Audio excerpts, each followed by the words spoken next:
जग जाहिर है कि अदिति सिंह के कैसे संबंध दिनेश प्रताप सिंह और मनोज पांडे से हैं, तो मनोज पांडे को दिनेश प्रताप सिंह ये एडजस्ट क्यों होने देंगी रायबरेली में, बीजेपी में, अगर मैं थोड़ा लोकलाइज करके पूछूं? देखिए पुष्कर भाई, इसमें कोई शक नहीं है कि मनोज पांडे के लिए बीजेपी में अपनी जड़ें जमाना बहुत मुश्किल है, एक चीज। दूसरी चीज यह है कि पहले से पार्टी गुटबाजी में वहां बटी हुई है। अदिति सिंह और दिनेश प्रताप सिंह के बीच 36 का आंकड़ा है।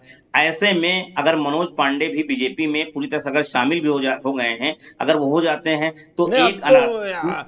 वो विजुअल चला दूसरी है चीज ये जिसमें है, अमित शाह कह रहे हैं कि हाँ, वो बीजेपी और के हैं। रायबरेली में जो समीकरण है उसमें अगर टिकट वितरण भी होगा, तो जो टिकट वितरण में खास तौर से ऊंचाहार विधानसभा क्षेत्र में बीजेपी ओबीसी दांव खेलती रही है, क्या वहां भी सवर्ण दांव खेलेगी? इस बार जिस तरह से अखिलेश यादव का पीडीएफ फार्मूला सफल हुआ है, वो कहीं ना कहीं बीजेपी को थोड़ा सा चिंता में डाला है, थोड़ा सा परेशान किया है। तो बीजेपी भी अब वो जो कोर वोट बैंक हैं, जो गैर यादव ओबीसी हैं, उनको सामने अगर मनोज पांडे को देती है तो वो समीकरण बिगड़ेगा। तो दरअसल बहुत सी चीजें हैं वहां पे, जो बीजेपी की एंटी लॉबी है खास तौर से, वहां मनोज पांडे की एंटी लॉबी भी बहुत सारी है, वो भी कहीं ना कहीं चुनौती बनेगी, एक चीज। ठीक। दूसरी चीज यह है कि मनोज पांडे अगर चुनाव लड़ते हैं, मैं मान लेता हूं कि बीजेपी उनको चुनाव में टिकट भी दे देती है, क्या उनकी जीत का फार्मूला, क्योंकि जिस सीट से वो लगातार जीत रहे थे, आप बताएं, अगर मैं आपको बता दूं, हकीकत की यह है कि ऊंचाहार में जिस दिन मनोज पांडे उपचुनाव लड़ेंगे, वहां पे जिस तरह से सुधाकर सिंह वाला, जो खास तौर से मऊ वाला, जो दारा सिंह घोसी चौहान घोसी। वाला खेल हुआ था, हाँ, सब मिलके यहाँ तक जान लीजिए, आज मैं बता रहा हूं, वो स्थिति बन जाएगी। बीजेपी के लोग भी बीजेपी को हराने का वहां काम ना ठीक है करें तो पुष्कर भैया मुझसे कहिएगा।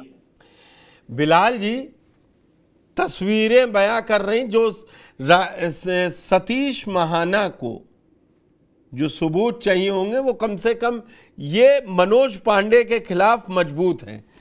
लेकिन जो मेरा पहले ही सवाल था, इन लोग को जीवन दान तो मिल जाएगा, लटका के रख सकती है, स्पीकर लटका के रख सकता है, फैसला जब दे। हालांकि महाराष्ट्र वाले केस में सुप्रीम कोर्ट ने आदेश दिया कि स्पीकर तुरंत फैसला ले, लेकिन वो बात सबूतों पे आके अटक जाएगी।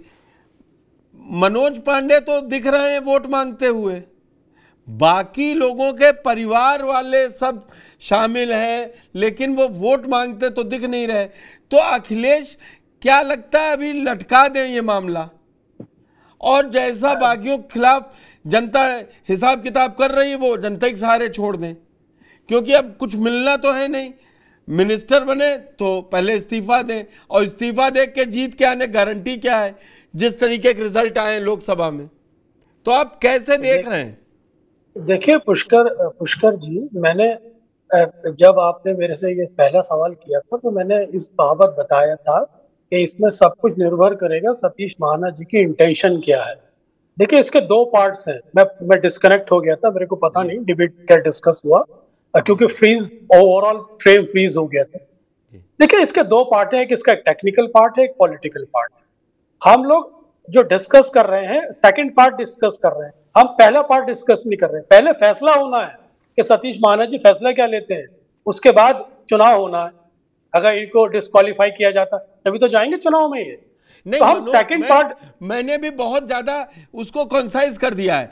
6 के खिलाफ हाँ, सबूत ना भी मिले, वीडियो सबूत की जिसमें वोट मांग रहे हो, 7वें के खिलाफ तो पूरे हैं मनोज पांडे जी। देखिए, मनोज पांडे जी तो इस समाजवादी पार्टी के चीफ व्हिप थे, बिल्कुल। जिनके ऊपर सारी जिम्मेदारी होती है व्हिप का पालन करने की। और जब चीफ व्हिप ही किसी पार्टी की नियमावली का पालन नहीं करेगा तो खुद एक सवालों के घेरे में आता है।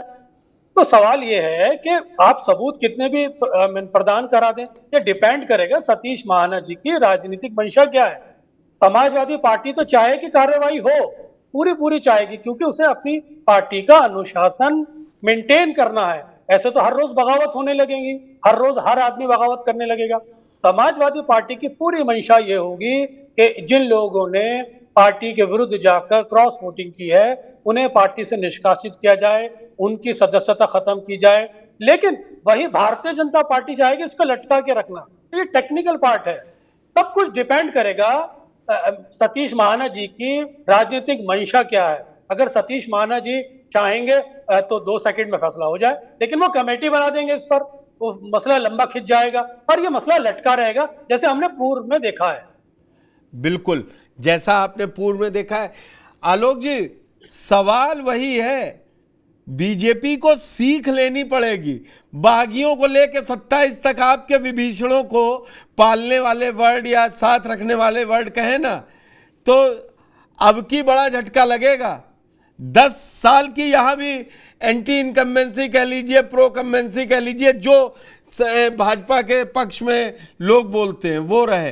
हिसाब तो देना ही पड़ेगा, तब ये बागी ले जाके आप कहां कहां ले जाएंगे। पुष्कर जी, भारतीय जनता पार्टी बहुत बड़ी पार्टी है। 7, 10, 20, 50 बागी आपको लगता है एडजस्ट न कर पाएंगे? आप कैसी बात कर रहे हैं? पहली बात। दूसरी बात आपको बताएं, जो अभी फरवरी 2024 में लग रहा था कि भारतीय जनता पार्टी का जो राम मंदिर उद्घाटन के समय में, अभी लोकसभा चुनाव में समाजवादी पार्टी का प्रदर्शन थोड़ा अच्छा रहा है, तो ऐसा लग रहा है कि बस 27 आई नहीं कि बीजेपी चित्त। अभी जब भारतीय जनता पार्टी 400 पार नहीं कर पाई, उस माहौल में जहां लग रहा था विपक्ष ही नहीं, आपको क्या लगता है कि जिस तरह Bharatiya Janata party over confidence थी, विपक्ष अब ओवर कॉन्फिडेंस नहीं हो रहा? विपक्ष को ओवर कॉन्फिडेंस हो रहा है, वो आपके हिसाब से इनके खिलाफ शिकायत भी ना करे? आपको क्या लग रहा है शिकायत भी ना करे? नहीं, शिकायत तो करेंगे। मैं केवल बीजेपी का पक्ष बता, ये समाजवादी पार्टी शिकायत करेगी। आप जैसा कि हिलाल साहब करेंगे, वो सतीश महाना जी के ऊपर, क्या समाजवादी पार्टी अपने किए गए कार्यकाल का सब भूल गई?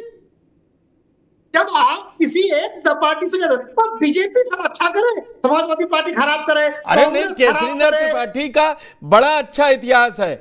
अगर आप ईमानदारी से मानिए ना, तो केसरीनाथ त्रिपाठी का बड़ा अच्छा इतिहास है दल बदलुओं को लेकर, उसमें कोई समस्या नहीं है। एक हमें और याद है, जब एक ही चेयर में 2 सीएम बैठे थे, छोटा था मैं बहुत, जगदम्बिका पाल भी। अरे वो सांसद है, वो माननीय सांसद है, तीसरी बार लगातार बीजेपी से। हम वही तो कह रहे हैं, बीजेपी को जब खुद करती है तो गलती नहीं दिखाई देती है। मैं सुनील शुक्ला जी के पास आता हूं। एक पुष्कर जी 10 सेकेंड आ रहा हूं। बीजेपी से ही आप क्यों उम्मीद करते हैं सब अच्छा करे? कांग्रेस को आप benefit of doubt, Samajwadi party को बेनिफिट ऑफ डाउट, और बीजेपी से कहो कि सीता मैया की तरह। मुझे बताइए, अम्मार रिजवी ने कब गलत किया? अम्मार रिजवी थे विधानसभा स्पीकर, माता प्रसाद पांडे रहे, बताइए कब गलत किया? अरे पुष्कर भाई, इस देश में चुनी गई सरकारों को कांग्रेस ने राष्ट्रीय शासन लगा के यूं ही खत्म कर दिया है। उत्तर प्रदेश में रहते हैं, बात कर रहे हैं। बिहार में 2-2 बार, सुनील जी बता देंगे, बिहार में 2-2 बार सुंदर सिंह भंडारी ने लालू प्रसाद यादव की सरकार बर्खास्त कर दी और सदन से पास नहीं हो पाई। 100 बार, अब 2 बार के अपराध को अब 150 बार के अपराध से जोड़ बराबर मानेंगे। 77 के गिनाए क्या? दरअसल आंकड़े जिसके पास ना हो उससे बहस हो, और इसीलिए मैं जो डिबेट कर रहा हूं उस पर रहे तो ज्यादा अच्छा है। अब एक नागनाथ एक सापनाथ। पुष्कर जी, मैं यहाँ पे कहना चाहूंगा, केसरीनाथ त्रिपाठी जी का एक इतिहास ये भी रहा है कि उन्होंने उत्तर प्रदेश के अंदर सिंगल लार्जेस्ट पार्टी को इनवाइट नहीं किया था। मैं वहां तक जा ही नहीं रहा, उसके बाद गलबहियां भी हुई, सब हुई। सुनील जी, बीजेपी की एक और प्लानिंग है कि डिप्टी स्पीकर दे देंगे, जैसे 2017 में बिल्कुल आखिरी में 21 के आखिरी सत्र के समय नितिन अग्रवाल जो बागी हो गए थे, उन्हीं को डिप्टी स्पीकर बना दिया था कुछ चंद दिनों के लिए। फिर इसी में से उठा लेंगे और कहेंगे हमने तो समाजवादी पार्टी को दे दिया डिप्टी स्पीकर, तब कैसे कार्रवाई मांगेंगे? एक आप ये डिप्टी स्पीकर इन्हीं 7 विधायकों में से किसी को दे देंगे तो इसका राजनीतिक संदेश से थोड़ा जाएगा कि विपक्ष को उन्होंने चुन लिया।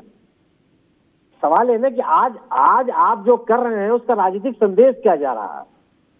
आलोक जी ने कहा कि भारतीय जनता पार्टी विभीषणों को और अपने साथ आने वालों को हमेशा पालती रही है। पुष्कर जी, आपको याद होगा रघुराज प्रताप सिंह राजा भैया ने पिछली बार क्या किया था इसी राज्यसभा के चुनाव में जी। आज इस चुनाव में, लोकसभा के चुनाव में एक सीट मांग के रह गई, भारतीय जनता पार्टी ने उनको कुछ नहीं किया, हार भी गए। और भारतीय जनता पार्टी जी आप याद कीजिए कि पिछली बार जब विधानसभा का चुनाव, जब राज्यसभा का चुनाव हुआ था, तो ज्ञानपुर के विधायक विजय मिश्र ने किसको वोट दिया था? आज वो कहाँ है, बीजेपी कहाँ उनके साथ है? जी, ये आप यह मत कोई ये नहीं बताना है, यह है कि आप जब भी कोई इनका साथ दिया उसके साथ ही खड़े ही रहे। मौके की बात है, मौके पर आपने इनका उपयोग कर लिया, उसके बाद आपने उनको किनारे कर दिया। इन 7 विधायकों के साथ आज क्या कर रही है पार्टी? क्या जिस तरीके से, अगर आप में इतना साहस था, आपने इस्तीफा दिलवाया मध्य प्रदेश में, विधायकों को तोड़ा बीजेपी से, और उसके बाद आपने इस्तीफा दिलवाया, चुनाव करा दे, क्यों नहीं करा लेते आप? अगर आप इतना साथ देना चाहते हैं, उनको मंत्री बनाना चाहते हैं, राज्यपाल बनाना चाहते हैं, कर लेते। दूसरी चीज, कांग्रेस ने सरकारों को भंग किया, बिल्कुल किया, लेकिन 356 लगाया, जो संविधान का प्राविधान है, सब बात हो सकती है कि गलत लगाया है सही लगाया। 352 भी आप बता दीजिए सही टक्कल है 50वां वर्षगांठ, वो भी संविधान के तहत ही है सर। नहीं, 352 संविधान के तहत सही था। मैं उसी की बात कर रहा हूँ पांडे जी। 356 को जस्टिफाई करें, 352 को भी करें। नहीं, मैं किसी को जस्टिफाई नहीं कर रहा हूँ, मैं जस्टिफाई बिल्कुल नहीं कर रहा हूँ। तब घर में अगर बंदूक है तो लाइसेंस से तो किसी की भी हत्या कर दी जाएगी। नहीं, बिल्कुल नहीं होगी। इस देश को, संविधान को नष्ट करने वाली कांग्रेस को जो 352 356 लगाती है, आप सब जस्टिफाई कर रहे हैं। मैं जस्टिफाई कहाँ कर रहा हूँ? मैंने कभी नहीं कहा कि जस्टिफाई किया।